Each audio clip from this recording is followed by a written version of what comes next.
this India Society of Worcester. First of all, how many of you have never been to this center? Oh yeah. Glad you corrected us. Now it's going to be more frequent. Yeah, that's great.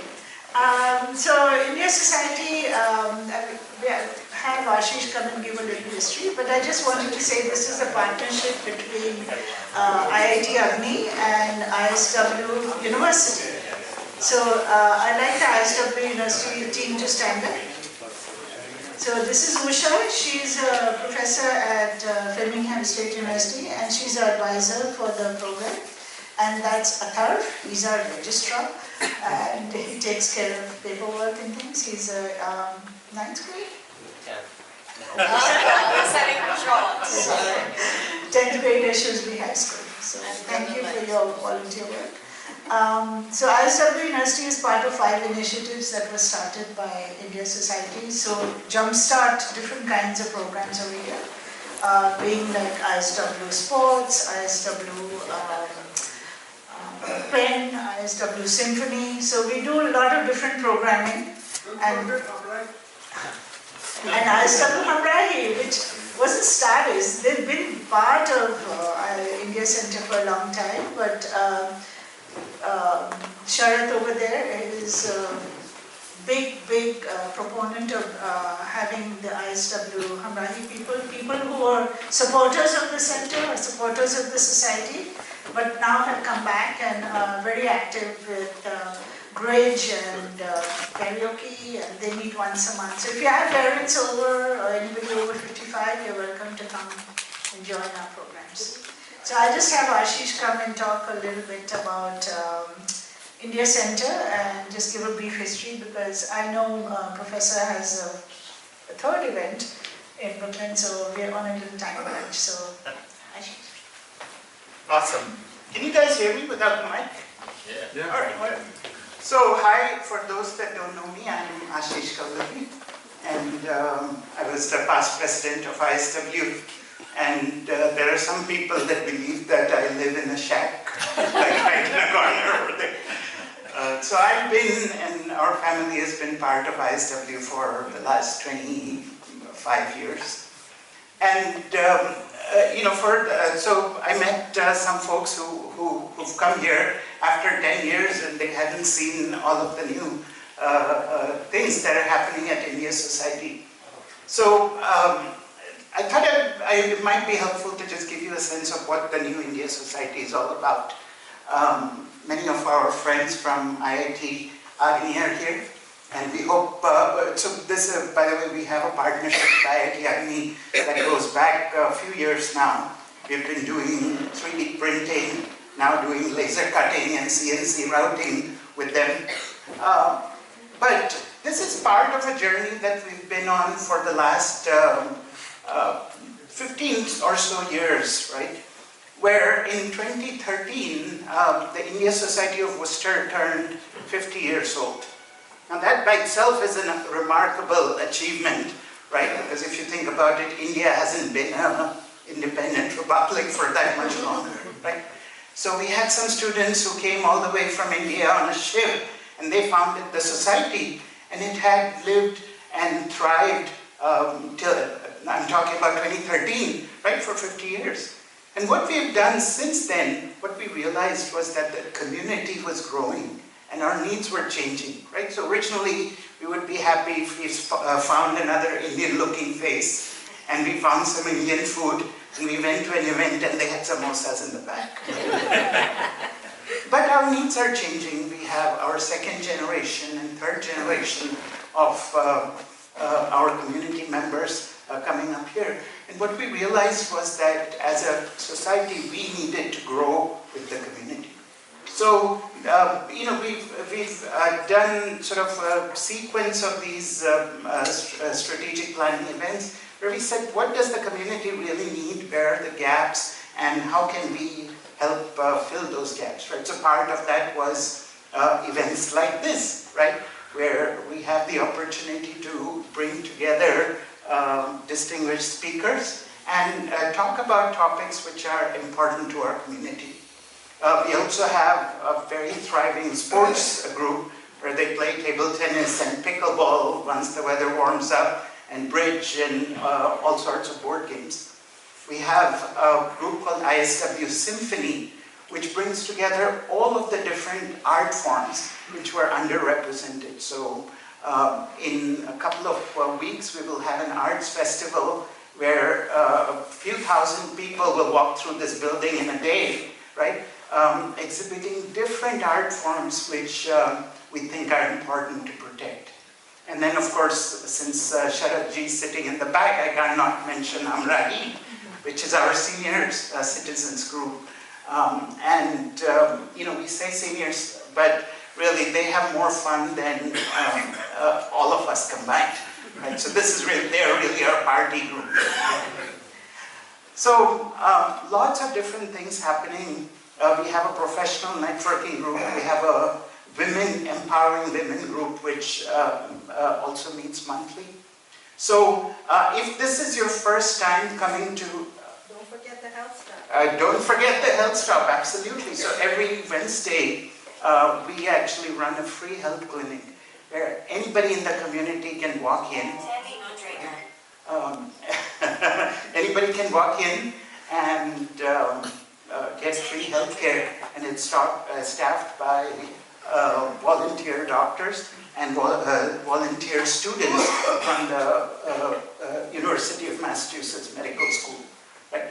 So, and I could probably go on for another 15 minutes. But what I did want to leave you folks with was, if this is your first time visiting ISW, and you came here because, you know, as somebody was saying, I won't say who, you know, we had to drag you all the way out west in the boonies. Don't make it your last, because this is really one of the most exciting parts of New England, right? And we hope you'll come back. We hope you'll join us for all our other events. And I hope you enjoy our talk today. So thank you for coming. And to introduce our speaker, let me hand it over to Durga. Hello all. Welcome to Professor Lowe, first of all. I think this is why we are all here. I am Duriya Doctor. I am president of IIT Agni. And first of all, I want to say thank you to ISW for agreeing to host us today. You know, we were looking at a few different options, some a little bit closer to the Burlington-Waltham area, but it looked like we hadn't done an event on the west side. IIT Agni has done an event on the west side for a while, and thank you so much for hosting us out here. Let me start first with saying how this event came to be. So sometime in mid-January, Rupesh and I were at the Pan-IIT conference in Washington, D.C. And Professor Lowe was a keynote speaker out there. Unfortunately, there were multiple parallel sessions, so I was not able to attend Professor Lowe's talk. I was in a different session. Right after that session, the only buzz in the hall was Professor Lowe's talk. Just about every single person. Did you hear that talk? Wasn't that awesome? Did you hear that talk? I was like, no, I missed it. Everybody was talking about this Professor Lowe's talk. The day goes on, we sit through a lot more talks, in the conference. The evening we have a gala, there was a dinner party. And this is about 1,000 people or so, 1,500 people I think were there. A very happy coincidence. Professor Lowe and I were on the same dinner table. And we got started, when we started talking, and I told him, you have to come to Boston. And he so graciously agreed. As you will find out, he is an extremely dynamic speaker, very passionate about what he does, and is willing to travel to make an impact, and he will make an impact. I'm pretty sure about that. So that's a little story of why we have Professor Lowe with us today, right here in Boston. I'm just going to do a very brief introduction to Professor Lowe because I think it's better you hear about his work from him itself. So, Professor Poshan Low is currently a professor of math at Carnegie Mellon University. For the last 10 years, he was also the coach for the US Math Olympiad team, during which the US team, I think, won 4 times, and they hadn't won since 1994. So he made a big impact there. His academic background is pretty impressive. He did his bachelor's at Caltech, and he has a PhD from Princeton, and in between he had a little stint at Cambridge University, did his master's there.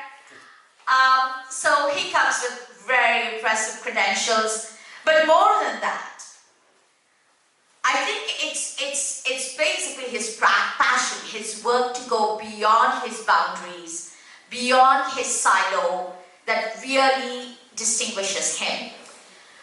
Through travel, collaboration, intellectual curiosity, he uncovers math in unexpected places. His unconventional attitude informs his holistic approach to teaching, to education, and as you will hear again, he likes to cover students at all levels and a variety of backgrounds, despite where he's currently a professor. So, I'm not going to go too much further. You will hear his dynamism from him, and we are so happy and so honored to have you here today, Professor Low. Take it away.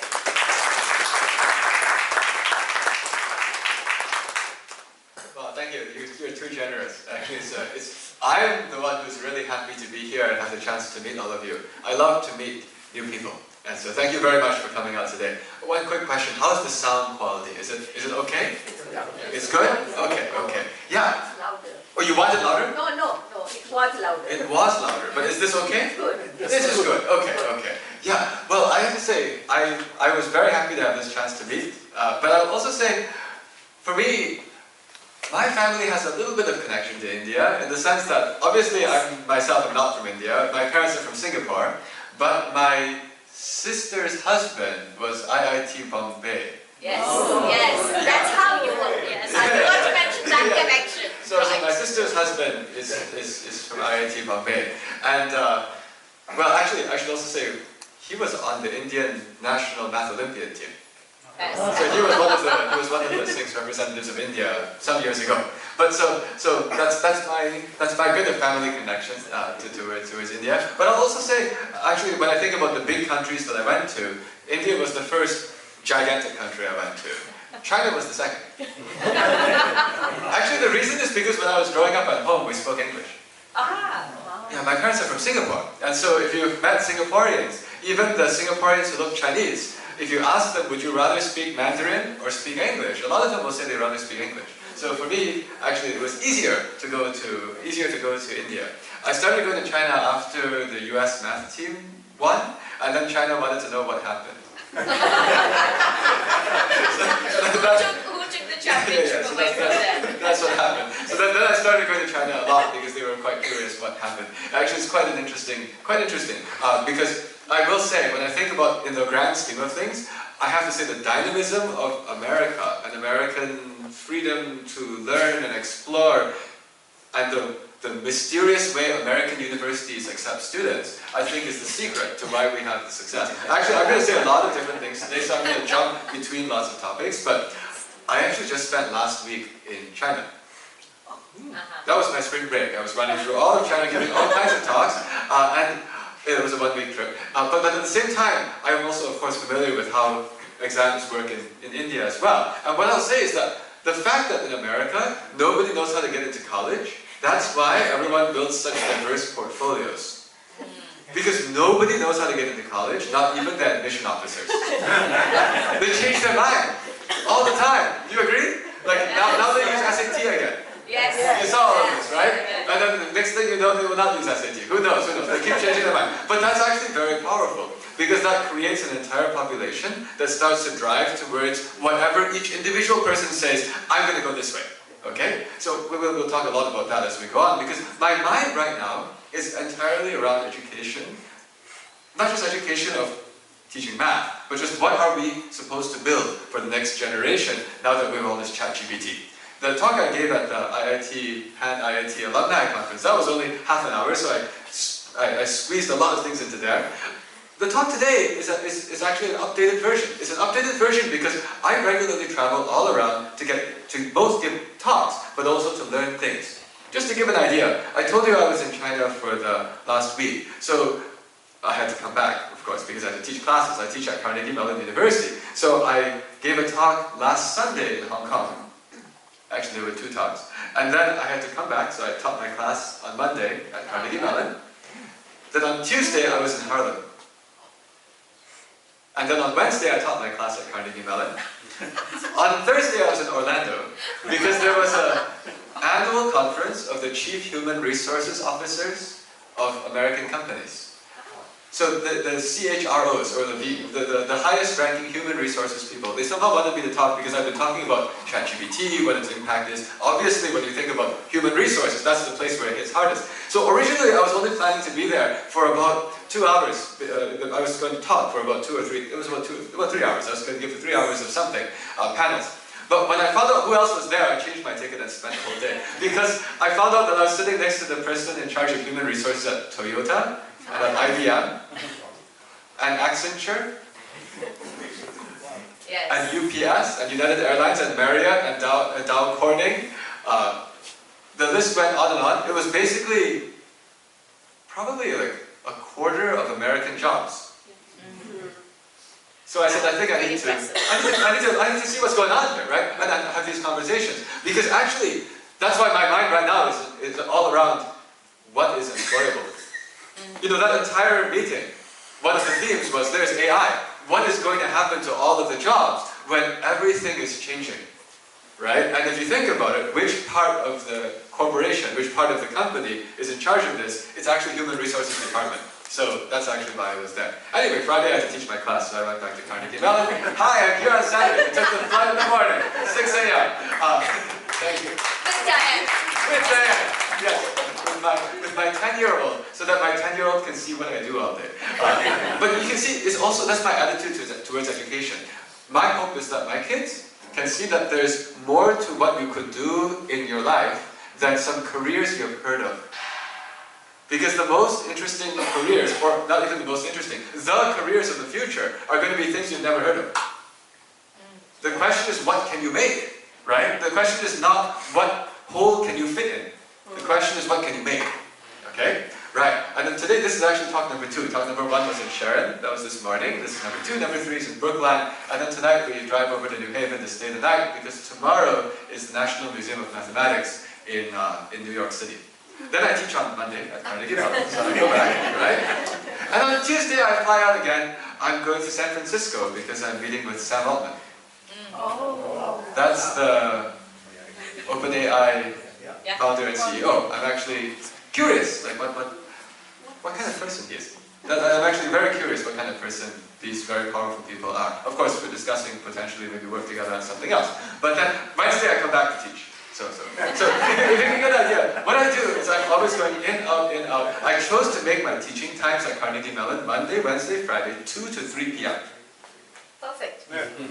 2 to 3 p.m. I found out through experimentation is the perfect timing to be able to get to any other city to spend the entire next day and get back. Yeah, so I'm using the fact that Pittsburgh, Pennsylvania's location, geographically in the United States, it's like, it's sort of central between the central and eastern time zones, which occupy more than 50% of the United States population. And whenever I go out to the West Coast, the good news is that there are red-eye flights which come back, the overnight ones. But this is how I run my life. But I do this again. You'll see it come up in this whole talk. But the theme is, I found myself finally becoming more successful only after I tried to understand more people. So my sport, what I like to do is I like to actually understand their lives. I like to understand what people do, what people care about, all of these things, because that's the only way to create new value. Actually, I should also say, when I was going to New York, the way I went to New York for the Harlem trip, I took the bus. That's the overnight Greyhound bus. Okay, so I actually do, what's that? Yeah, Pittsburgh to New York City, 8 hours. Overnight Greyhound bus. Some people said, but you know, do you really want to take a bus next to those people? I said, well, they're people, right? If you try to understand what's going on, you take the bus with the people. So yeah, I'm just sharing that this is my take on the world and on what I try to do. Okay, now as was mentioned, yes, I am a math professor, and as was also mentioned, we have at least one kid, but we actually have 3 kids. So this is our youngest, she's 10, but we also have a 15-year-old and a 17-year-old. So our 17-year-old this year already applied to college, and so we've seen sort of this entire progression from just came out all the way to about to leave and about to handle their son. But this is why I also am always thinking about what's the point of college, what's the point of learning. College, by the way, in America is kind of expensive. Yes. I know. Kind of expensive. I mean, I do work at one, so I get a little bit of benefit, but I will say that paying for it is another thing too, right? So we're dealing with all of these things as well. And there's a deep question. You know, what's the point of the college? What's the point of the education? Also, as I was running around the whole world and thinking about things in the lens of the AI now that we have, I was actually thinking it's actually quite interesting. A lot of education today mainly serves the purpose of filtering people, not educating people. If you think about it, I know that some people here actually work as educators, and we, of course, would like to teach people. We do our best to teach people. But in some sense, there are a lot of people who approach the education system as a giant contest. I will say, in China, that's very obvious. In India too, I don't know that one as well. But in China, there's one exam, and that one exam determines everything for the university. And so consequently, a lot of people approach education as a contest. I actually was in a classroom when I was in China, and I was asking people, why do you study this topic, this math topic? And the answer was, because it's on the test. Okay? Not because it's good to learn, it's because it's on the test. The next question was, why do you care about the test? Oh, because then you get into college. Okay? Why do you want to get into college? Because then you'll get a good job. Okay? So I'm just sharing, this is how a lot of people think about their life. Why I do this is to get to the next thing, But unfortunately, right now, after they get, is it going to do anything that's going to help anyone else? That's actually the key question. And actually, the easiest way to understand why would US universities care about this? Many of the US universities that people are racing towards are private institutions. They're not governmental bodies, so they have no requirement to make a big, fair competition for everyone to participate in. They can chase their goals. And if you think about it, Harvard, Princeton, MIT, what's their goal? What is their goal? Make money. That's part of it, although they're actually non-profit. Keep their ranking. Keep the reputation. So, reputation, yeah. Teach people. So the teach people is a tool along the way. But if I think about it, a lot of it is about reputation. A lot of it is actually about creating some impact.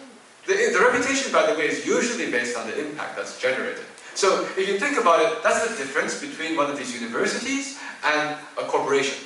Corporation doesn't care about creating the impact. Corporation in America has to maximize shareholder value. There's a definition, okay? You don't do that, you get fired. Like, that is your job, the CEO's job. But the president of the university, their job is to maximize the impact that they have had.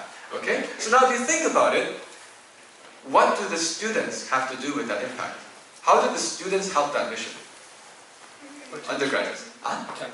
Potential, because they're going to graduate and do something, right? So let me just give you an example. So when you want to think about how a university chooses the talent, I don't like that word actually, how the university chooses the people that they pick.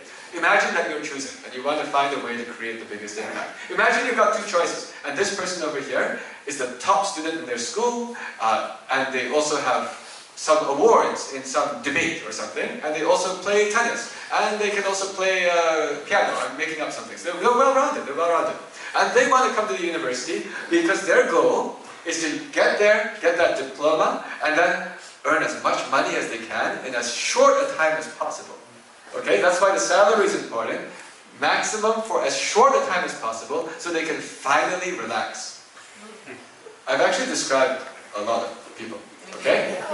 A lot of people that approach life this way. second person. Suppose there's a second choice. The second choice, they're not the top student in their class. But they are pretty good. Pretty good means that if you gave them something difficult, they could sit there and slog with it. They might not be the fastest, but they'll get it done. They can overcome challenge. Important thing is they can solve hard things. Not necessarily fastest, but they can solve it, okay? They have a certain level of technical ability. They also, when you see them, you can just see from their way they interact with anyone, they're always wondering how they can be helpful. Not just locally, also more broadly. They somehow want to be helpful. They like people. Do you know who is likely to have a bigger, real impact? It's the second one. It's the second one. Because the first one is trying to get out as fast as possible. Okay? So actually this is where, if you're applying to university, the tip, make sure that the university can tell from your application that you're not a black hole, you're a star. That's the analogy I'm going to use. Okay? Black hole and star. Why do I use this analogy? It's because in the past people got confused. How come not just use exam scores? That's like comparing black hole and star based on which has more gravity. Which has more gravity? Black hole. Okay, what does the black hole use the gravity to do? Suck everything in for itself. Destroy everything, suck everything for itself, okay? Now what does the star use its gravity to do? It doesn't have as much gravity, it still has a lot, but this is an astrophysics question. What does star use gravity to do? You're the physics guy. To create light. It's for nuclear fusion. The star's light is generated by nuclear fusion. The fusion is powered by gravity. In fact, the star uses its immense gravity to do what you can only do with immense gravity. Well, okay, on Earth we're trying to find ways to make fusion without immense gravity, but it's hard, it's hard. So what I mean is that the star uses its gravity to unlock greater impact. Does that make sense? So that's why I use this analogy. You want to make sure people can see that you're a star, not a black hole. And somehow when people are thinking how I apply, what is seen in the application, you've got to think, how is this going to show? Actually, that's why this is related to the thing I said earlier too. If a person's attitude is always, how do I go and create some more value around me, from as young an age as possible, start as young as possible, then you naturally you will always be in the star category. And that will actually show. Because you see, there's an important part of your application when you apply to university. It's the letter of recommendation. Okay? I'll share with you something so you know I'm not just making stuff up. These days I am often asked to write letters of recommendation. Any teacher who teaches high school students has to write these letters of recommendation. And around January 1st, I actually was asked by somebody to write a letter of recommendation for MIT. And so I found out what MIT asks the teachers when they ask for letter of recommendation. I'll show you. This is not secret. This is not secret. Because every teacher who writes a recommendation to MIT is asked the same questions. Now, of course, we have to write a letter also. So we have to write a letter. The letter will address many things. But then we also have to fill out a questionnaire. And I'll try to, since the words are small, I'll read them out loud. The first row is interacts well with other students. The columns go from not applicable to a notable weakness, could be better, okay, better than most, and exceptional. Okay? But the rows, interacts well with other students, interacts well with teachers, works well independently, works well on a team, reacts well to adversity, maximizes their opportunities, warmth of personality, examples are empathy, kindness, trustworthiness. Academic achievement does show up, there's one row for it, and then disposition and character. I'm sharing this because some people assume that MIT only cares about your grades. This is not only your grades. This is a lot of things. Actually, these are the things that I care about too, when I think about who I think is going to create some value. Interacts well with other students, by the way. That's not just like joking around with friends. That's like creating the value. It's like, does everyone see you as someone who's not out to get them? I was in Hong Kong giving talks like 1 week ago. One of the finalists, one of the students from the International Math Olympiad team last year, one of the top 6 students in Hong Kong, told me, he said, it's the culture among the top students in Hong Kong is that they don't tell each other secrets because they have... Did you see what I mean? Anxiety. Oh, okay, okay. So he said that the way it works in Hong Kong is that they don't exchange any ideas, and they all, because they're afraid if I give you any good book to use, then you're going to take my spot. And I said, that's interesting, because in America it doesn't work that way. In America, among the top people, well, okay, it's a different environment, but in America, there are basically 20 people who all are about the same level, and 6 will be picked. So they know it's going to be whatever, right? So they're just going to share. And they at least have fun at the same time. Actually, that's why the US team did so well. Not because I taught them anything, it's because the top students in the US shared. If some good resource, tell everyone, tell everyone, tell everyone. And may the best win, right? The idea is may the best win. Let's have sportsmanship, and may the best win. Share all the things. And at the end of the day, the best part is that they're not really competing in the end. They work together. That's why you saw that startup has 4 of them. So you see what happened. What I told the Hong Kong person is I said, you know, life is not just about that contest. Your success later is that if you can make very good friends with the other top people, and then you work with them later, that's what you want. The short-term win small thing is not a big deal. Okay. But I wanted to share these kinds of things so you know I'm not just making stuff up. Like this is MIT's form, okay? And I will also say there are lots of people who do not get exceptional. Exceptional really does mean exceptional. And that's why I'm saying to everyone, if we can build this feeling, this culture of create the value for other people, and build that from as young age as possible, that's how you get exceptional. Not that we start at grade 11 and suddenly say, man, I gotta do this. It doesn't matter. If you've never thought about this before and you're grade 11, you can still try to do it, okay? Still try to do it. But the key thought is, what I want to say is, when I look at anyone, I'm always thinking, are they going to create that value for other people? And by the way, in this new world of work, that's where the value is. Because the people who will be most employable are the ones where everyone knows this person creates value. Oh, I should give another tip. All my students at Carnegie Mellon, I always tell them, my undergraduate students, I tell them the best way to make sure you always have a job is to have lots of friends who are 2 years older than you. And it's important that those friends consider you to be a value creator, so that if you're ever on a team with them, you're not going to stab them in the back, but you're going to support them, and it'll be great. Friend doesn't just mean you go and drink a beer with them. Friend means that they think you are a great contributor. You know why it's so valuable? If you got all these friends 2 years older than you, when you want a job, they got one already. And then what do? You go ask them, are you guys hiring? And they say, oh, you want to join? I refer you. Because actually many companies, they give you a bonus if you refer. Is it true? Like, so I worked at some company in America before, but they're bonus. Because the hardest thing is to hire. How you when you can hire and you know the person's going to be good, it's valuable. Win-win. So, but what I explained is this is the opposite of competition. See what I mean? This is like building all those networks and all this support. Yeah. So I wanted to share these concepts because they're actually quite different from how a lot of people approach the normal education.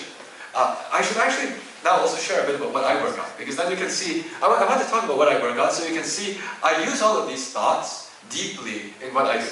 And in fact, I will say I only got successful with what I did after I integrated these thoughts.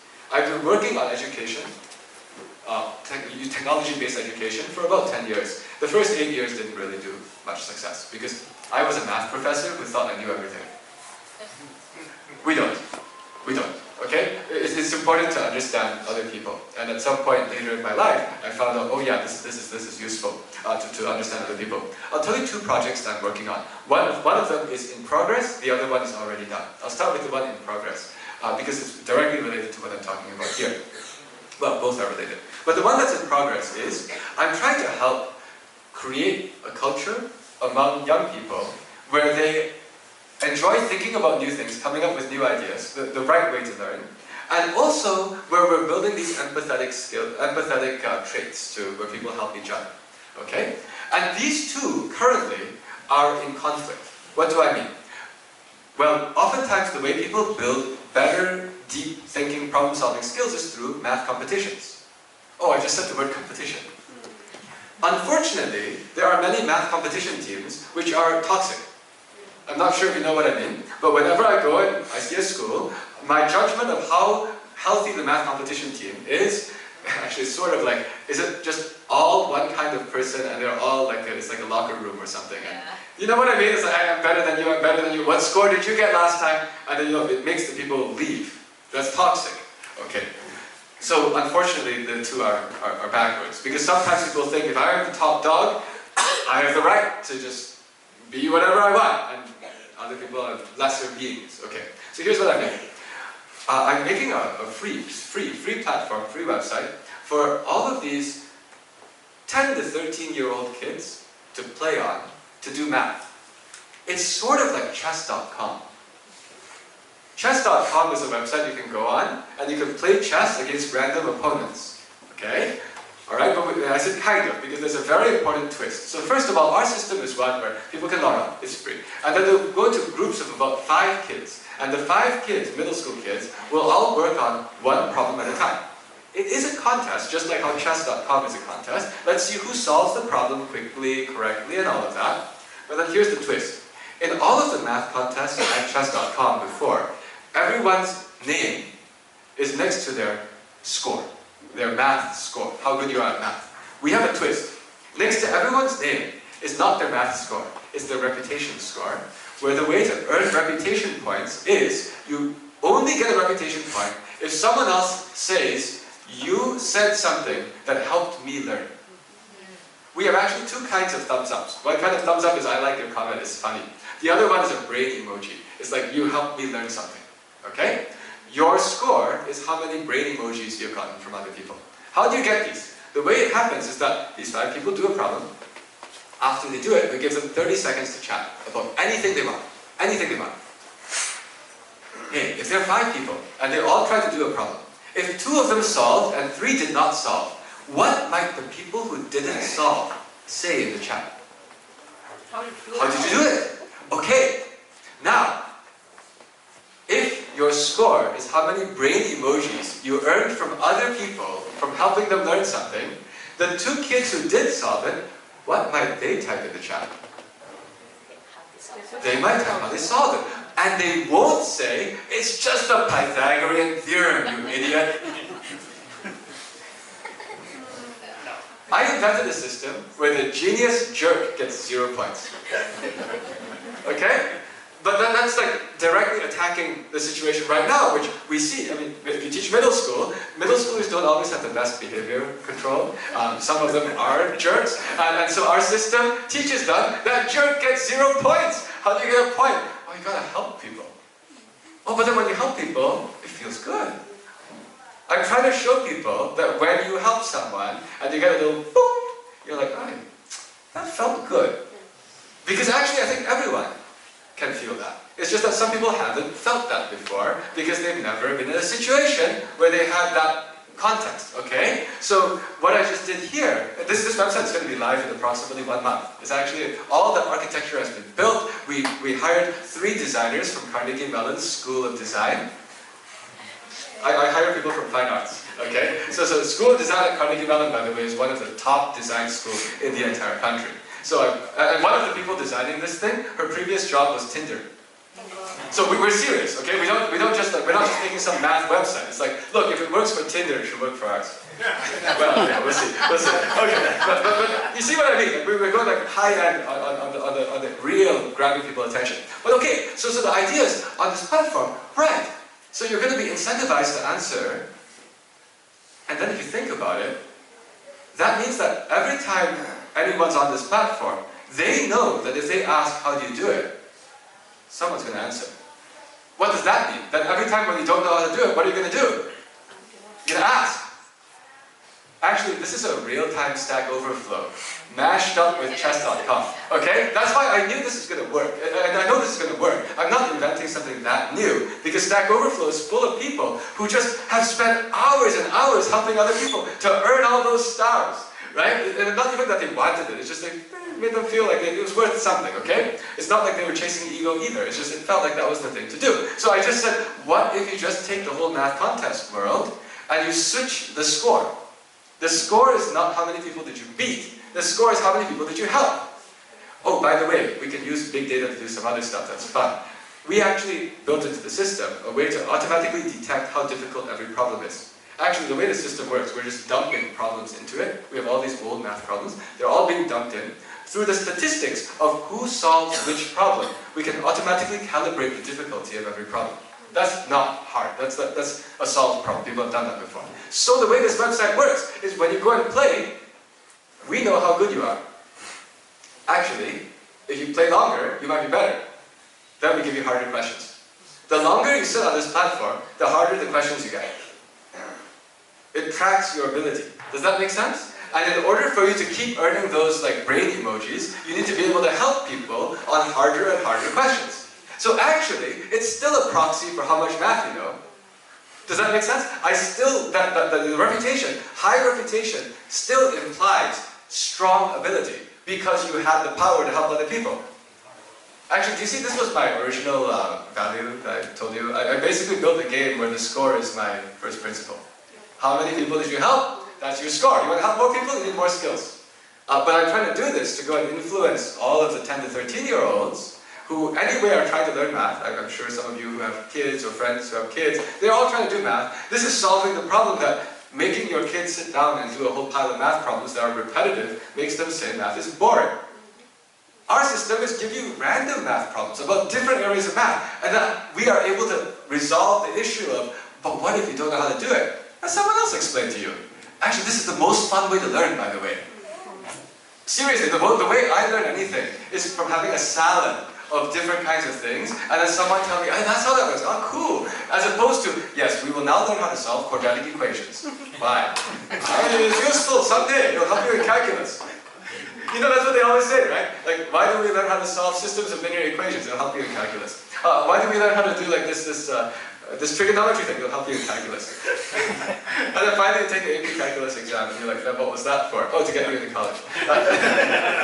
See, but my style is just like, if you see an interesting challenge and you have the peer pressure of all these other kids, you see what I'm doing? I'm basically leveraging peer pressure and all of these things for good. Now this is still in progress. About 1 more month the thing will be out, and then we'll start to be having groups who use it. Yeah? Professor, may I just ask?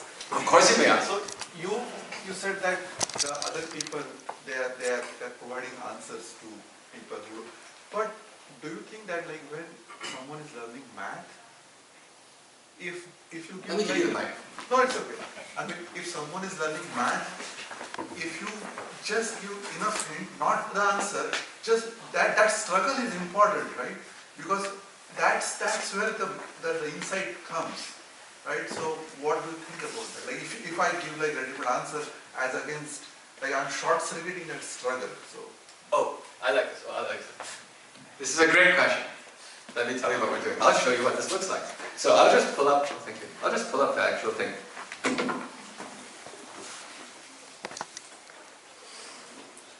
The fun part about working with, oh wait, I need to get my password. Just a second, I'm going to hide the screen.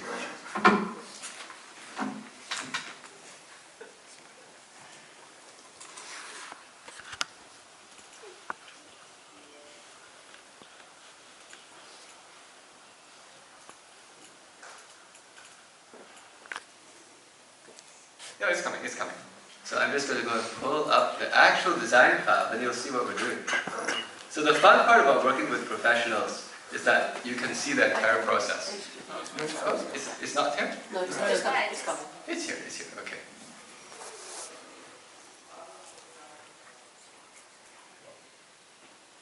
This is Figma. This is how you design things. So you can already see the kinds of things we're doing. We actually want to make this connect the entire world. We want people to feel like this is a global community. This is also going to be fun because people will be able to see where they're from and see some other people from similar places. Here are the scores. This is all a design. This is not the thing that's actually been implemented yet. But what I want to go to is the thing where we're talking about hints. So okay, I'm just showing you all of these different screens which have already been designed out. And if you're in high school, this is actually how people make things in the real world. Okay, so this is like what the game will look like, where people can play, get ready, round starts in such and such time. Now you can see this is 3-minute rounds, but actually what we do is at 2 minutes, we actually put a hint. Oh, we're all about that. So in fact, this is different from a math contest. In a math contest, you just get the problem, and then there's no hints. You just get the answer or not. We're doing the whole thing interactive and digital. So actually, in a 3-minute time limit, at 2 minutes, hint appears on the screen. So that even if you couldn't solve the problem, now you have a chance. Okay? This is important because we're not just making a contest, we're doing education. Well, that's at 1 minute in, so that's at 2 minutes left. At 2 minutes in, we put a second hint. So we have 2 hints. The scaffolding, this is what it's called. The first hint is like a, hey, what if you do this? The second hint is a pretty big hint, which is supposed to give everyone a hope. So that so you should never give up, right? We don't want you to ever give up. And then if finally you cannot solve, then you get to the final discussion part. And in the final discussion, this is the final discussion, problem, hint 1, hint 2, answer, chat. The idea is that the chat is just a supplement if the 2 hints and the answer didn't solve it for you. And they only have 30 seconds to talk, so they're not going to say much. Yeah. So the entire thing is designed so that you'll be moving your brain the whole time. Nothing will be fed to you. Does that make sense? So yeah, actually, I totally agree with what you said. And so that's how we architected. Can you take 30 seconds and explain, compare and contrast this, what you are working right now with Khan Academy?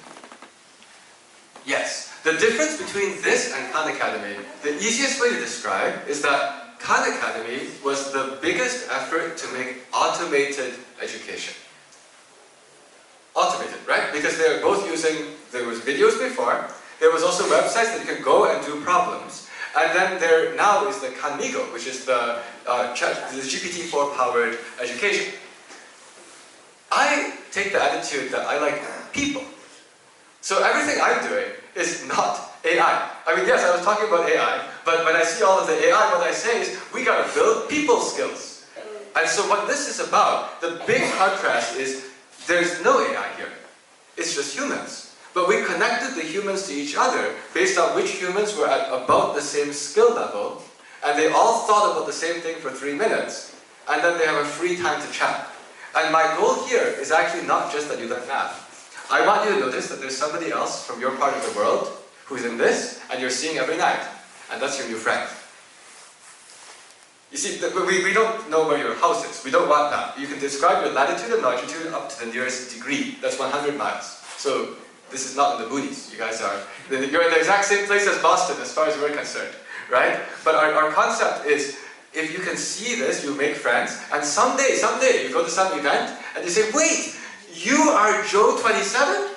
I've been playing with you for like 2 hours a night for the last 2 years. That's cool. Do you see what I mean? Like, so my point is, I'm all about that human thing. Oh yes, are you Joe 27? Oh, just a second, yeah. Let me give you the mic.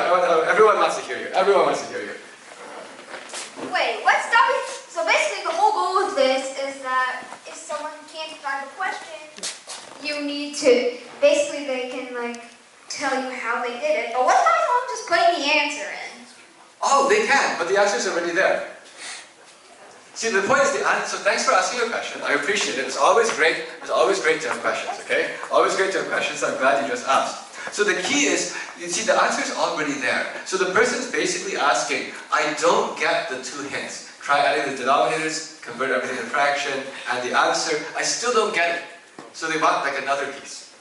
But ultimately the main point is that if the way they explain it is not helping the person who's trying to learn, then the person who's trying to learn says, that didn't help me. And so they don't give one of these stars, one of these brain emojis. Does that make sense? So we're actually letting people make the judgment. Is it going to be perfect? No, it's not going to be perfect. But it's close. It's like the Stack Overflow.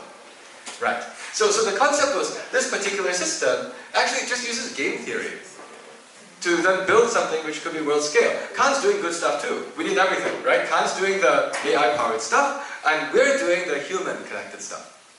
So this thing in about 1 month we're going to put out, and we're going to start iterating and iterating and iterating with the goal that this becomes a way that a kid from Tanzania can learn from a kid in San Francisco.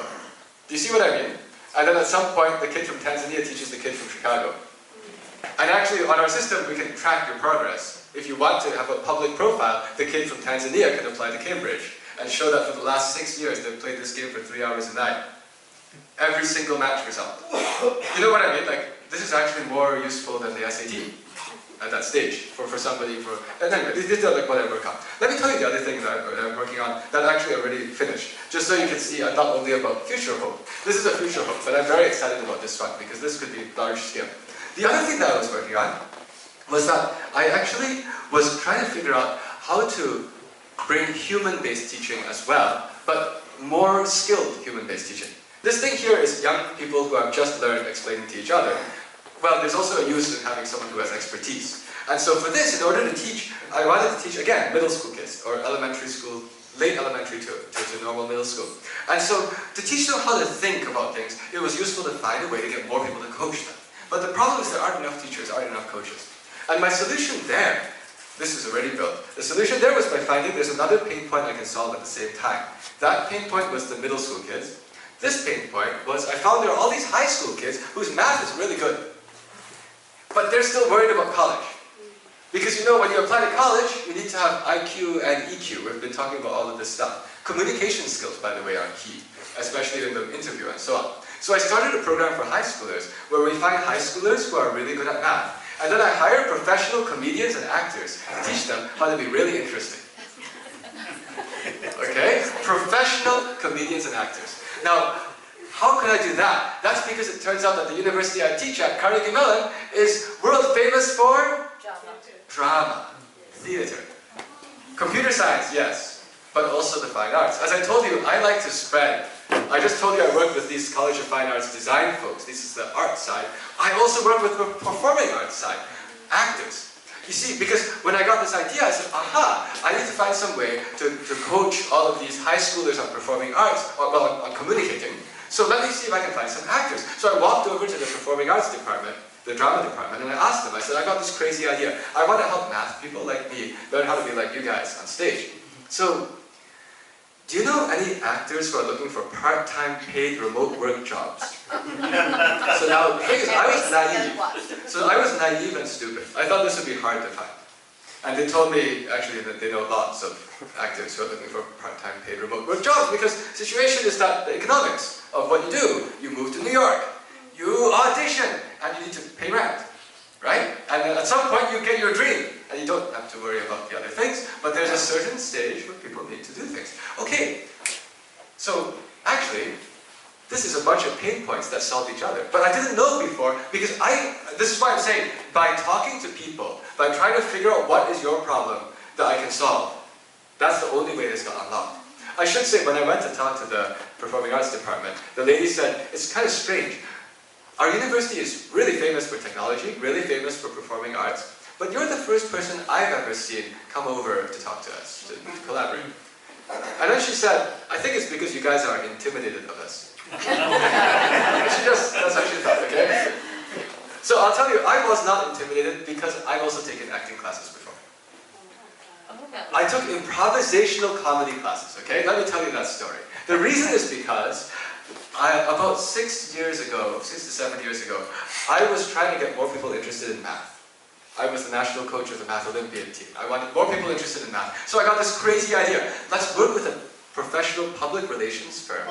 And let's make some videos and put them on Instagram and YouTube to make people interested in math. And the public relations firm said, okay, here's the strategy. They said, we'll find influencers and you'll make videos together. We only have one problem. We can find the influencers, but the problem is you. You don't know how to talk to normal people. You only know how to talk to math people. You will have to take improvisational comedy classes. Okay, I did not know what those were before, so they explained. Improvisational comedy classes, improvisational comedy is where there's two people on stage. And they have no plan ahead of time. One person says one sentence, and immediately the other person has to respond to the sentence with a follow-up. And then immediately the first person has to go back, and it goes back and forth, and you learn how to always have something to say, no matter what. You're never off on the back foot. Okay? And this is essential if you ever want to show up on late night TV. That's what they do, right? Like, on late night TV, they just put some actress and there's this guy in the chat, and Colbert makes all these jokes and whatnot. But it's all, they have to be very, very quick on the feet. Okay, so they told me you got to take these classes. I had a lot of motivation to do this properly because they told me one of the influencers that you're going to make videos with is a cheerleading squad. Cheerleading squad. See, I told you I grew up here in the United States, so I know what cheerleading squads are. The only problem is that in high school I had no experience talking to them because I just didn't talk to the cheerleaders. That's because they just didn't talk to me. Who was intimidated? Oh, definitely me, okay? I mean, like, when I was in high school, I will say, I usually sat with like math and science folks at the table. I don't know if you guys know, maybe your schools are more integrated, but like in my school there were people who did like the math science stuff. We had a little corner of the lunchroom, right? I did not go and sit next to the cheer captain. It just wouldn't have worked. Okay, so I had to take this class seriously, okay? And I took it seriously. I did an entire year, about 3 hours a week of improvisational comedy. And after a year, we made this. I'll show you what happened. 1, 2, 3, 4, 5, 6, 7, 8, 8. 1, 2, 3, 4, 5, 6, 7. I'm Ocendo. I'm a math professor, and I travel the world finding math in unexpected places. I'm Margaret Sienna. I've transitioned from an athlete to a coach about 4 years ago. Hey! Good to see you again. Oh my gosh, I want you to meet my friend Chelsea. Hi, I'm Poe, and nice to meet you. I'm super excited to bring him in because his background is math, and we use a lot of math in cheerleading, but we don't really think about it. We've never had a math professor come here and work out with the teams. You get the idea. You get the idea. That was so much fun. If you want to see the whole thing, it's 10 minutes long. Just go to YouTube and search for math cheerleading. There aren't that many hits. Okay? But man, if you had gone to me in high school and told that boy, in 20 years, you're going to film a video with a squad of cheerleaders that you will have just met for the first time in your life, and then we're going to put the video on the internet for everyone to watch, I would have said, no, you gotta be kidding. Like, I'm serious. Like, there's no way I could have done that in high school. So I took the classes. So this is how I knew classes are useful. By the way, tip, everyone, take improvisational comedy classes. It's worthwhile. It's worthwhile. And at any age, I took them at 35, okay? And in my class, there were retirees. There was a couple where the wife had just survived breast cancer. You know, like, there were all these people taking them, as well as some random 18-year-olds. It's like everyone, the whole spectrum. Okay, it changed my life, so I want to share that with all of you. Anyway, so since I knew this was possible, then I said, okay, I can have a system where we coach high schoolers how to be really, really good at talking. But they can't do it just by watching professionals. You also have to try. If I have high school students who love math, what is literally the easiest thing for them to talk about? Math. So the way that they practice is by live streaming the best live video math classes ever made to the middle schoolers. This is a win-win-win. It's a 3 birds with 1 stone. 3 pain points all lined up. Because the previous one here was how to find enough of these coaches. I'm currently drowning in coaches. Because the high schooler gets an intrinsic benefit. This, by the way, is not just peer tutoring. You'll see why in a second. Because I want to show you what the whole thing looks like. See, I wanted to make this work everywhere. Everywhere in the world. So it's not okay to only do it in person, or else certain regions of the country and of the world don't get it. So I wanted to crack the code. How do you make online education captivating? See, the problem was, we had found out through the pandemic that Zoom class was most efficient at teaching people how to take a nap. Okay? But then there's something that didn't add up, because I thought about it and I said, but if that's the case, how come there are screen time controls that we have to put on? You know, this doesn't match, okay? So then I said, I got it. It's because I've literally never met anyone in my life who watches every Zoom meeting with full concentration. Actually, most of the time an adult gets on a Zoom meeting with 20 people, they check their email in about 5 seconds. Okay? So the issue was the mode, was the modality. And I said, okay, can we learn from performing arts, from the design? Can we make it work in the way that kids consume? So I'll show you a 1-minute video clip of what we turned online math class into. You'll see 2 people on screen. They are both high schoolers. They're both teaching. Every one of our classes is 2 high schoolers teaching at the same time. We made it so that when the middle schooler joins the class, it looks like this.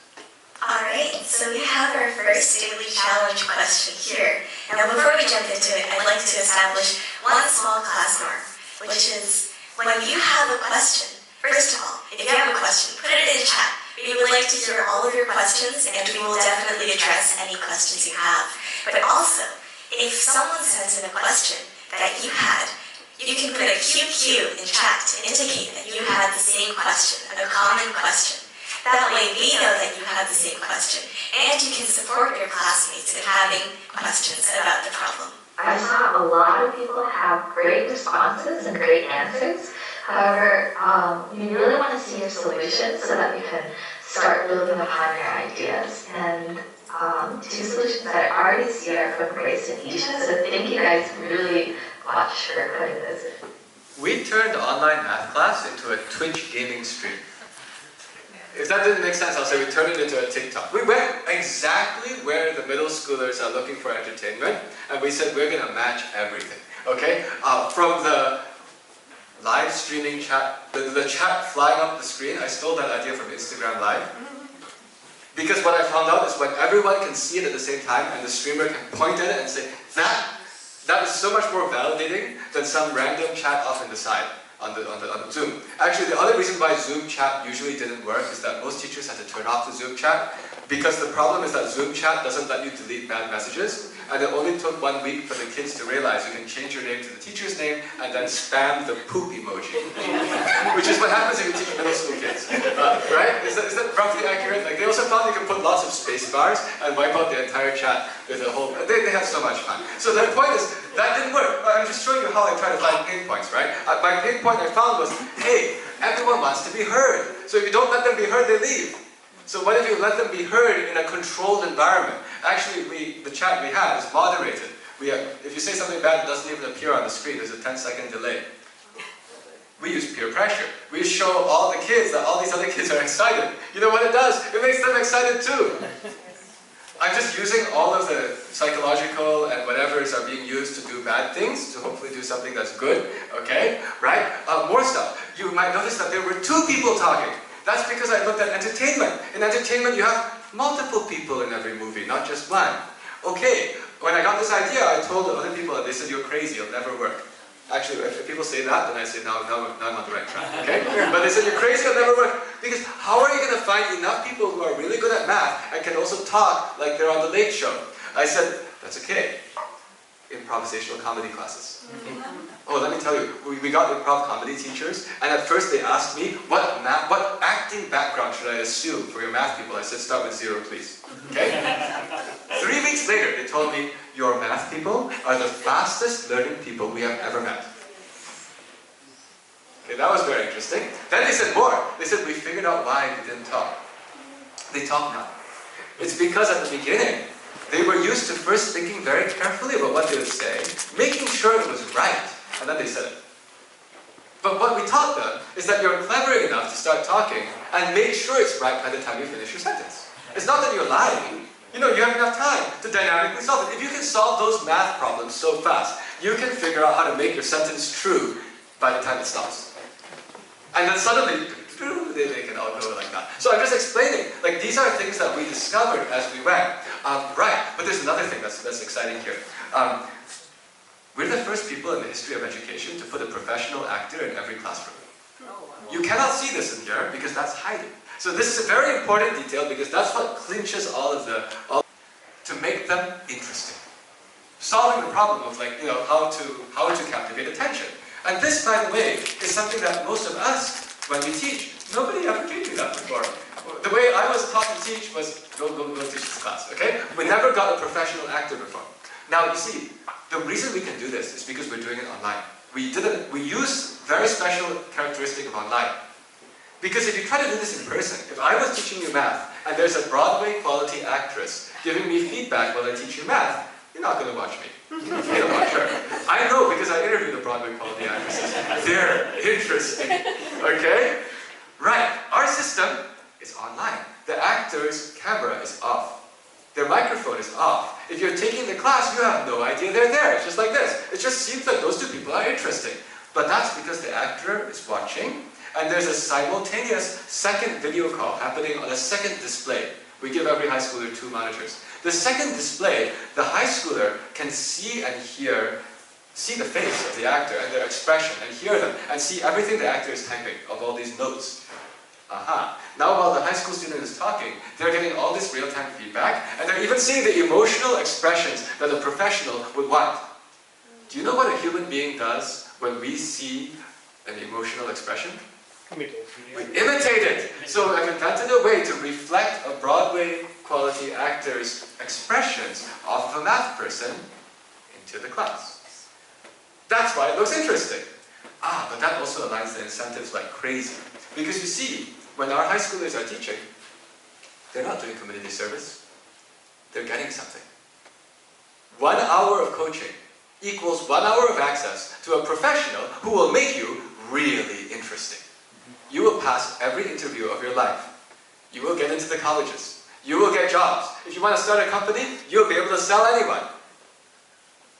Actually, that's why we're drowning in high school students. Out of the high school students who graduated from our program last year, more than half of them went on to MIT, Harvard, and Princeton. Of course, as the program gets bigger, they won't all go to these places. But the point is, they walked away with a skill which is crazy. Actually, I should emphasize, the high school program doesn't cost anything. Actually, the high schoolers get paid.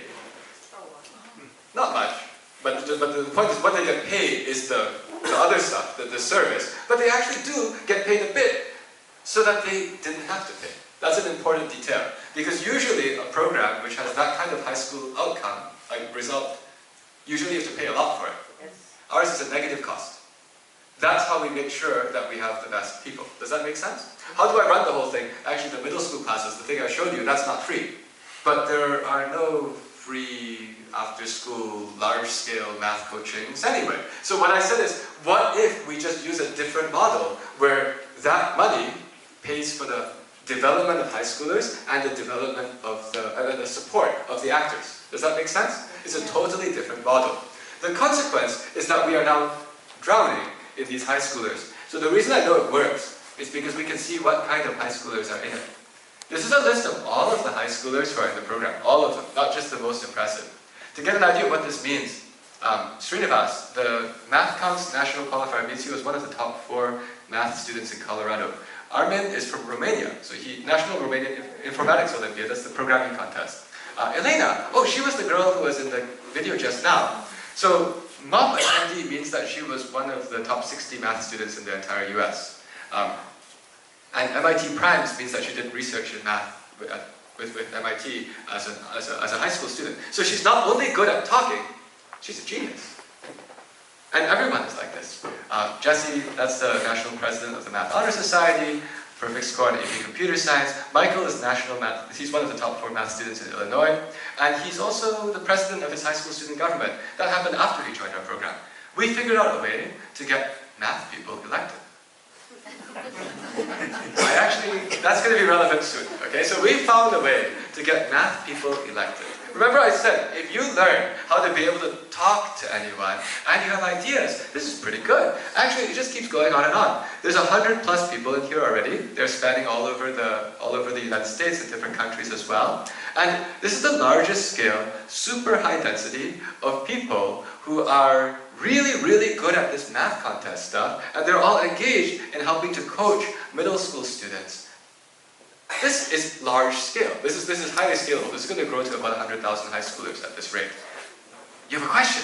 No, he doesn't. Oh, he doesn't. Oh, he's scratching. Okay, yeah. So I'll finish up soon, then we'll have questions, right? But so this is just going on and on and on. So we have all of these people, and so once I found the situation where so many people are trying to join, then I found that I'm in charge of admissions. How do we choose? Let me tell you how we choose.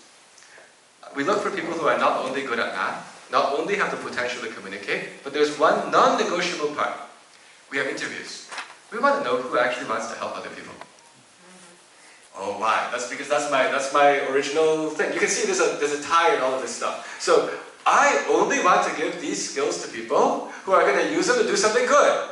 Because if you have the skills to convince anyone to do anything, and you can think about plans that other people can't think about, you're Sam Bankman-Fried. Does that make sense? So what I said is we got to figure out a way to go and build an ecosystem of all of these high-capacity people, but let's go and figure out which ones of them are really trying to do something for other people, not because it gets them something, but because that's what they like. Okay? And by the way, people can change. We want to let people see it's fun to join this club where you help people. Why do you help people? Because you help people because it's fun, right? We want to make this a norm. This is actually already helping to cause high school students to reevaluate what's the optimal track.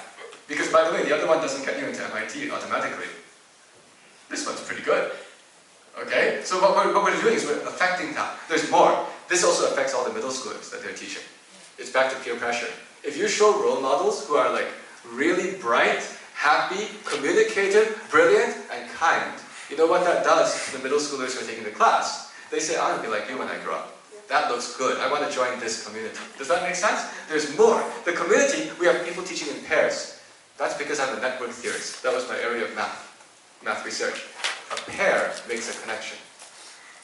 Those two people that you saw teaching, one was actually from Boston area, one is from Illinois. Now they know each other. We are intentionally introducing and connecting kids who are really brilliant, kind, communicative, from all over the world, intentionally matching them together to make friends. Before they met in math competitions to fight. For this, the two of them together are defending each other against the onslaught of middle school students. You become good friends by the end, and then you switch. We accidentally also made a dating service, but that was not that was not the designed intention. If you saw as I was scrolling through this, the guy-girl ratio, it's pretty, like, good. This is a math program, by the way. This is a high-end math program at high school. It's balanced, and we didn't even try. That's the interesting thing. We don't put any special, like, oh, you're a girl, you get advanced. No, we simply check who is very good at math, who can communicate, who looks like they could communicate, who cares about other people. Right? Even? Okay, I like it. And then this is creating a whole community. Why? Because here's my goal. I'm not just trying to teach people math. Actually, my goal is to do some social change. If you can tell by now, this whole thing, everything I do is about social change. We need a world where everyone likes being thoughtful and kind and helpful. How to do it? I have a game to help do that at the middle school level. We got this, which puts human role models. But then also, this helps all of them succeed later, because then there's a network of people. And my hope is that, well, I told you some of them are electable. They're all electable. The real goal is in 20 years, we could have some fun. Okay? What do I mean by some fun? I was having some, because we talk about elections, right? We had a meeting with all these high schoolers, and one of them from Nevada said, yeah, but well, if only I run for Congress, it wouldn't be that much fun if there's only one of me in Congress. And I said, on this call, there's someone from Illinois, there's someone from Virginia, there's someone from Massachusetts. If you all run at the same time, you're not going to be the only one. So the goal is to build this up to this snowball, which is about 100, we want to build to about 100,000 high schoolers a year. That's 1% of the United States. That's the goal. Because 1%, their math is good enough to coach 6th graders. Like, if you think about it. Right? So we should be able to go to 1%. At 1%, we should be able to have something pretty interesting. Because some of them will go to politics. The ones who don't, which will be most of them who don't, they'll go to work, tech, or whatever. They'll get promoted so fast. Oh, they'll get leadership positions. That's important. Who's driving the world? The companies. I need that the leaders are people who are kind, if you know what I mean. Some of them will be entrepreneurs. Great. Maybe someone will strike it rich. They can support the other person's political campaign. Do you see what I'm trying to say? Like, what I'm trying to do is, usually the people who try to help other people, it's hard to win. But it's possible if there's a giant network. Once there's a giant network, it's okay. And the entire point here is let's be as welcoming as possible. We want to sweep in as many people as possible into this network where the basic principle is simple. Create as much value as you can for other people and work as hard as you can. And that's it. Thank you.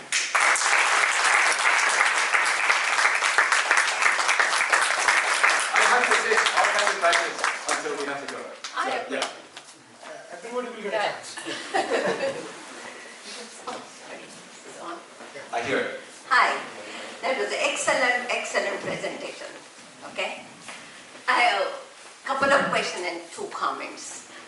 Do you have PhD in psychology? No. But I talk to a lot of people. Okay. Yeah. That was great. My first question is that you are doing this only for math students and only in middle school? I'm doing the teaching for math students in middle school. Okay. And we are doing that because that's how we will reach the entire population. Okay. Because the goal is not education, the goal is values propagation. Okay. And everyone has to learn math. Okay. Yeah. So what I'm asking you, as a parent and now as a grandparent, how I can do this? Because, we are the first generation, we came here 40 years back, 50 years back, like your parents probably, and the values are different. We want to see our children doing good for other people also, right? So why just start at middle school? Means what I'm saying is that how can we start it right at home? Well, that's the answer. That's the answer. Yes. That's why you're valuable, right? So what I'll say is, some people have asked me before why I do what I do. I said it's because my mom is like that. She's the person who, she's not young anymore, but she just works like crazy. Why? Because she wants to be useful. My mom always says she wants to be useful. Every minute of the day she wants to be useful for other people. And that's an example, right? So what I mean is, you are that example. If you can be visible to your grandkids, they will see that this is a person who actually believes in this, you doing it is more valuable than anyone saying it. Just like I said, I see what my mom does. When we had our oldest kid, my mom came to live with us, and she couldn't live in the hospital, obviously, when our oldest one was born. When we came home, we found out that she had cleaned the entire house. Yeah, I'm just explaining. She didn't have to. We told her, don't do it. But she just wanted to be useful. So that's why people like you are so valuable. We make this because, unfortunately, not everyone gets to see people like you. Not everyone gets to see people like you. Yeah. So,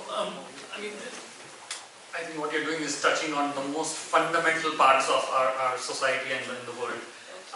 And education that is not basically focused just on acquiring a set of skills or expertise is something that is critical in the world today. And as we face like next generation, the following generation, the inculcation of values from a young age is essentially what is going to shape the kind of world they grow up in.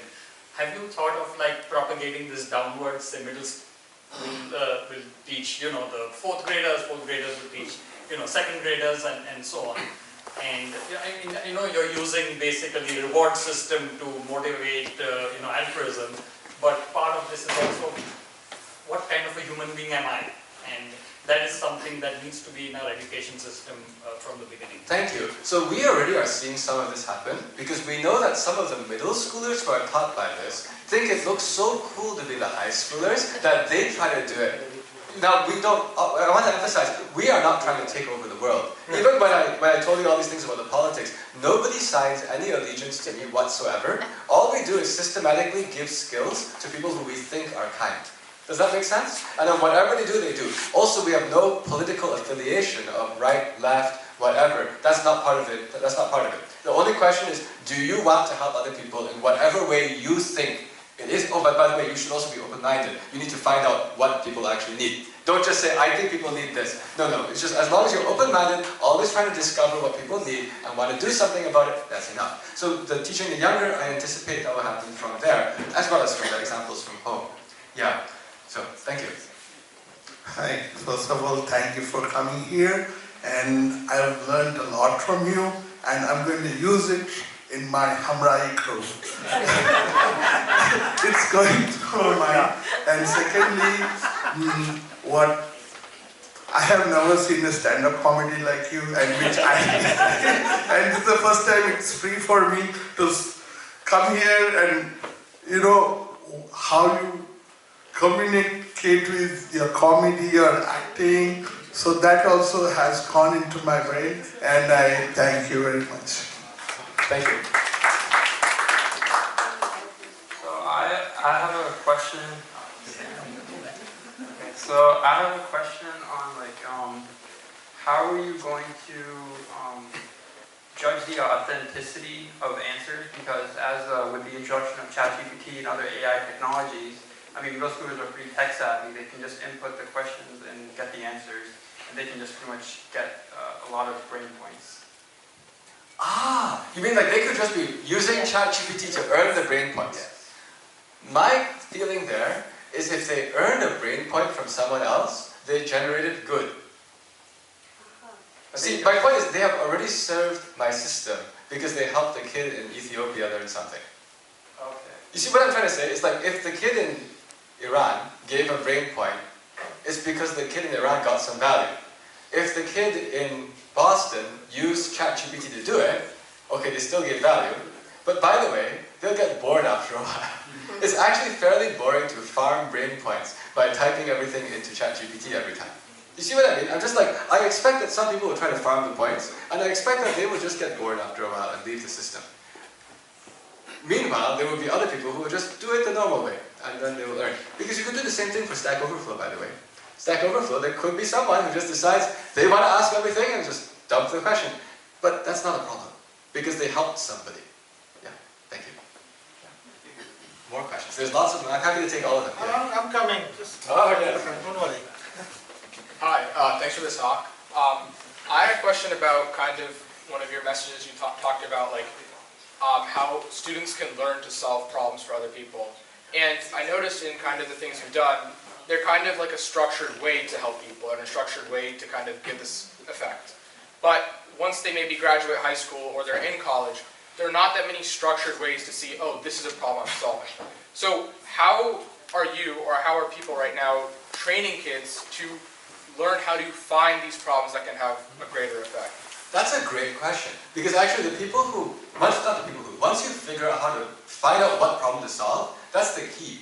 That's the key. Actually, the talk I gave on Friday night, was to the Undergraduate Entrepreneurship Association at Carnegie Mellon.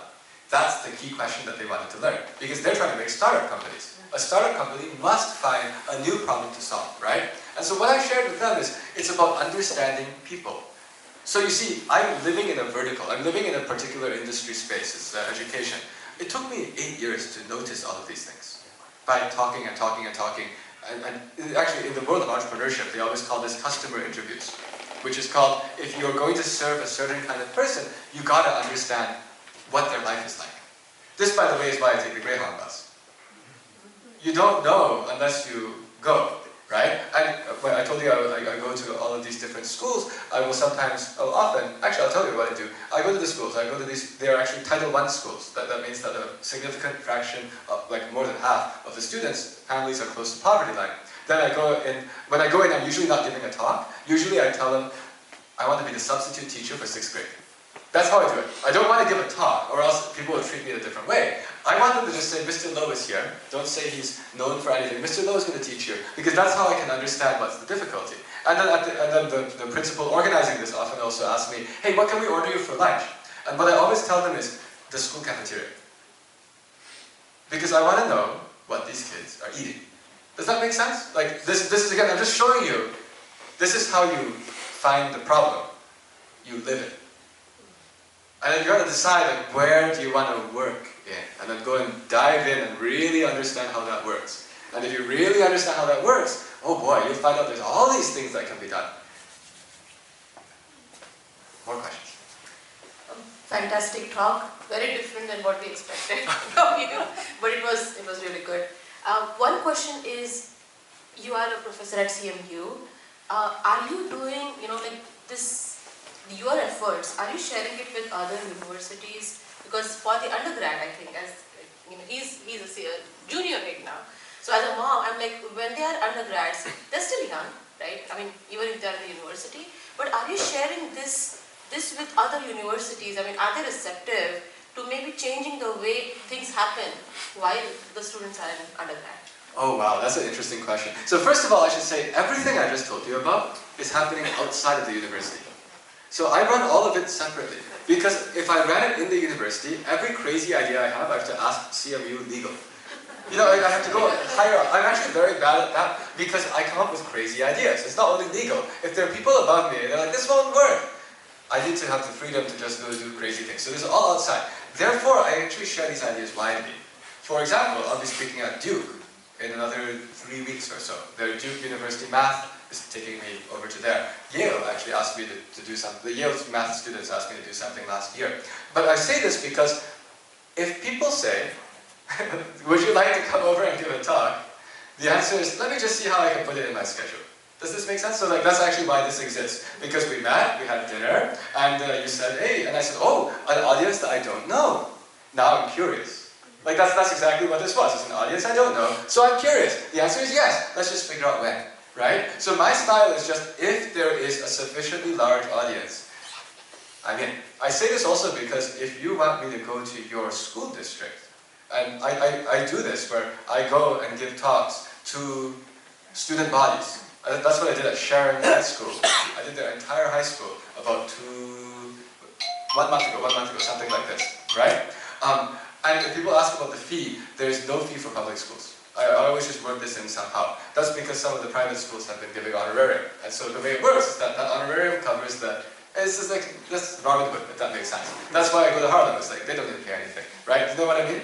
And Sharon doesn't pay anything either, same deal, right? So because it's public school. So my point is, I'm happy to do this because it propagates the ideas fast. Actually, next month, I'll be doing this in Palo Alto High School District. Palo Alto School District. If you've heard of those schools, those are the biggest pressure cookers. Unfortunately, they have the highest suicide rates too.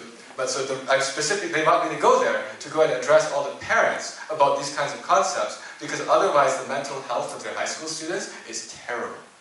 Right? But I'm just explaining, these are the kinds of things that I do. So going around and spreading at schools, at universities will invite me. And now the thing about, will it change the curriculum? Now I don't know. What was my takeaway from all these HR heads that we met? What was my takeaway of their ideas? What did they think of my ideas? So first of all, immediate takeaway was they see that there will be massive change in the labor market. Massive change. Because of the fact that there is this AI, right? The only question is when, the question is not if. Okay? What did they think of my ideas? Well, actually, my ideas were unusual to them, and they liked them. Like this idea of we need to inculcate curiosity. You know, like I try to distill down what are some things, and because curiosity is not a skill. You see what I mean? Curiosity is a character trait, but it's lost. It's not even the thing that one needs to build. It's lost. But if you can have the curiosity, they like that. One other thing they like is I said, I anticipate that in the future, a lot of jobs in companies will be flexible. People will start moving between domains. Because actually what they all agreed also is it's very expensive for a company to let go a lot of people and then hire a lot of new people. Because you lose institutional knowledge, you lose loyalty, like these are all major things. So if there's a way to have lateral motion, it's better. Right? Actually, why this is good for them is because it means that the human resources department is very important. Right? And actually it is very important. I should say, all the work I do, I have my own team, right? So I have my own team. I run a social enterprise. Social enterprise means that we are actually a for-profit. It just means that we haven't paid any taxes for 10 years because we spend what we earn doing other things. Okay? So that's my style. But nevertheless, because I have my own team, I'm always hiring people. And ever since the ChatGPT stuff, anyone I hire, I want flexible ability. It doesn't matter what position I'm hiring for. I'm looking at how flexible, how good are you at learning? Like I actually just hired an executive assistant. She starts on Monday. She's awesome. But along the way when I was hiring, one of the questions I asked was, can you tell me anything that you've learned yourself recently? Not about math, science, whatever. Just tell me something. Like what do you do that is learning something? And she said, oh yeah, right. I was trying to change the headlight on my car. The bulb. She changed the headlight. But I'm just explaining, like that. I want that somebody can, even something may sound small, but it's just, you want people who have the idea that someone else can change a headlight, so why can't I? Does that make sense? Like the point is that we need people who are curious, resourceful, and if anyone else can do it, I can do it. Yeah. And the thing I don't want is people who just say, if I need the skill, I must take a class for it. Because I cannot afford that much tuition for my employees to take on classes, right? But unfortunately, there are kids, there are college kids, who say, I learned this through a class. I'm like, come on, there's going to be no class eventually. Sure, take the class when you can, but you must have the skill to learn when there's no class. Okay. Yeah. So I just wanted to say that I hope that more of my professors in the future take improv comedy classes. I was glued to whatever you were saying. I think that everything you're doing is really incredible. I had a question about live though. You said it's for people who are really good at math but not so good at being interesting. No offense. But what about the other problem? Like what about kids who are really good at being interesting but not so good at math? That was my problem. I've been in my improv club, my high school's improv club, and then when I graduated I'm planning to do some stuff with that as well. I'm a freshman in college currently. So I was just wondering, like, what do you think about that? Okay, that's the other end of our program. Actually, there's no reason why it's restricted to middle schoolers. We only say middle schoolers because I know that all the middle schoolers, yes, this is great for you. But at the same time, we could have elementary school teachers taking those classes. We could have adults who want to retrain in some way that builds mental flexibility, I should say, what is the curriculum we teach? The curriculum we teach, we use middle school math competition problems, and we don't tell you how to solve them. They're sequenced in a way where you have enough tools to synthesize a solution, right? And we want you to synthesize the solution with your classmates to learn that if you ever see something, you can figure it out, right? I should also say, I actually don't think everyone needs to remember their trigonometric identities. I don't know how many people do, right? But what I'm explaining is that there are many things that you learn in high school math, where they're facts, okay? But the most important kind of math is actually the middle school math competition logical thinking. My attitude is everyone on earth needs to have that. Not everyone on earth needs to remember that sine x times cosine y is equal to the what plus what minus what. Actually, I myself have to sit down and think about that. Do you see what I mean? Like, so that's why our solution is, as this whole thing scales up, we expect that there will even be non-middle schoolers taking classes. But for that, we will put them in a different group because of the protection of children and all of this. But we see this as something which is just in time to potentially reskill an entire country. Yeah.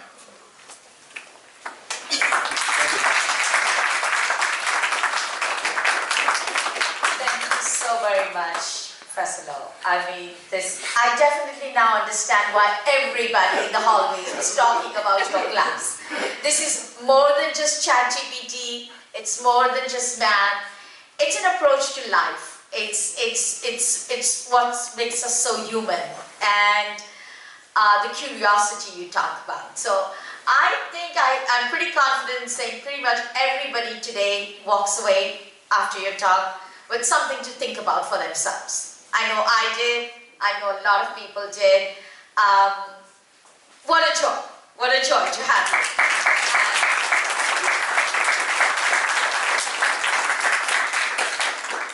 And I think the power that of what you're sharing, of education, but education to build a human being, not to build somebody who becomes a worker in the community, but to build a human being who builds good, strong societies that benefit everybody. In the end, that's our humanity at play. So it is so wonderful to hear you articulate it in the language of education, in the language of math, competition, which, a lot of us connect with. Like, you were talking about not sharing things. That's how most of us who come from IIT, well, exactly that. You don't tell somebody else what you did. In fact, you pretend you didn't study at all the night before so that others think you scaled it easily. But anyway, wonderful. Thank you so much. And I'm going to give it to Akash. So on behalf of ISW University, I just want to thank Professor Lowe for coming out to ISW for this amazing event. And thank you everyone for coming and listening to this amazing talk. Thank you.